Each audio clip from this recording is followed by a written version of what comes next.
سلام، به اولین ویدیوی یوتیوب چنل من خوش اومدین. اصلا باورم نمیشه دارم همچین ویدیویی میگیرم، چون خیلی وقت بود میخواستم ولی خب هی تنبلی میکردم، ولی بالاخره امروز شروع شد. از اونجایی که اینجا کسی منو نمیشناسه، من توی استوری اینستاگرامم یه استوری گذاشتم و ازتون خواستم که هر سوالی از من که دوست دارین بپرسین توش بپرسین. من توی اولین ویدیوی یوتیوب چنلم بیام و جواباشونو بدم.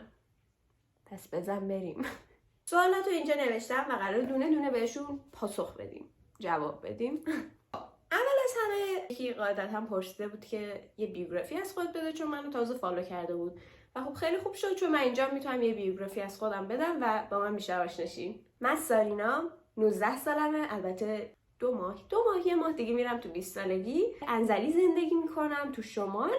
رشته‌ام تربیت بدنیه و اینکه همین دیگه. سوال بعدی این بود که کنکور دادی؟ بله، بنده کنکور دادم، ولی خب چون من رشتم توی هنرستانم تربیت بدنی بود، سراسری ندادم. کنکور رشته خودم رو دادم، رشته تربیت بدنی فقط دادم.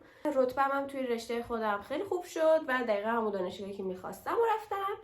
دانشگاهم دانشکده معین رشته که جزو زیرشاخه‌های دانشگاه گیلانه. تفریح مورد علاقت: ورزش کردن، خرید کردن. به شدت معتاد این دوتا نباشن افسردگی میگیرم. خواهر و برادر داری؟ بله، بنده یه برادر بزرگتر از خودم دارم. یه گربه کوچولو دارم، بمونیم برم بیارمش. جونم پنلوپا خانومن، خواهر کوچولو خونه ما. یه ذره قیافش بی‌عصابه ولی قلبی از طلا داره. متولد چه سالی هستی؟ 16 فروردین 83. نه یعنی توی کامنت ها نگین که اصلا بهت نمیخوره که متولد 83 باشی و دهه 80 باشی، چون هر روز 1000 نفر بهم میگن. بزرگترین چیزی که باهاش دست و پنجه نرم کردی تو زندگی؟ راستش من خیلی به شدت استرسیم و خب همین استرس الکی باعث میشه که هم خب مثلا کاری که میخوام انجام بدم کیفیت عالیشو نداشته باشه، همین که خب خودم رو اذیت میکنم، ولی خب دارم سعی میکنم کمترش کنم. ورزشکاری؟ 100% وقتی من رشتم تربیت بدنیه حتما ورزشکارم هستم، ولی خب فعلا یکم به خاطر دانشگاه و درس و اینا اون سطح ورزش کردنم کم شده. من تو رشته‌های ژیمناستیک، بادی فلکس، یوگا سبک آشتانگا و باله و بدنسازی فعالیت میکنم. این 5 تا جزو رشته‌های مورد علاقه من که به جز بدنسازی اون 4 تای دیگه خیلی شبیه همن نسبتاً و خب همشون مثلا انعطاف و قدرت بدنی و اینا میخواد، ولی خب ان شاءالله از تابستون همه رو دوباره رگباری شروع میکنم.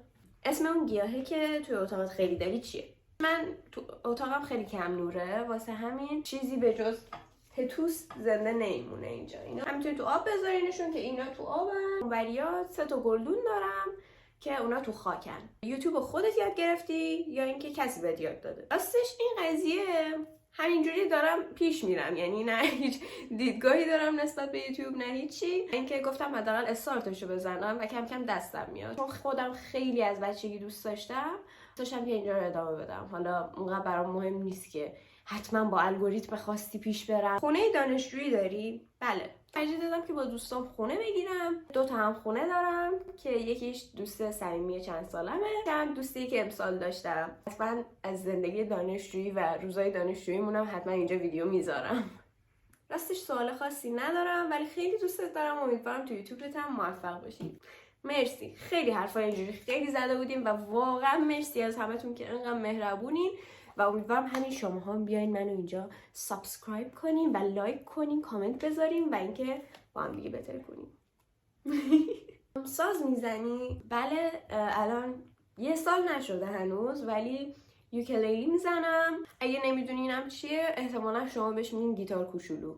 الان بهتون نشونش میدم. ایشون اسمش پاسکاله. حتما میگین چرا پاسکال؟ این مورد علاقه‌م راپونزل بود و خب پاسکال اون کوچولو آفتاب پرست. آره فکر کنم آفتاب پرست بود. اون آفتاب پرست کوچولوه بود و ایشونم پاسکاله، پسر من.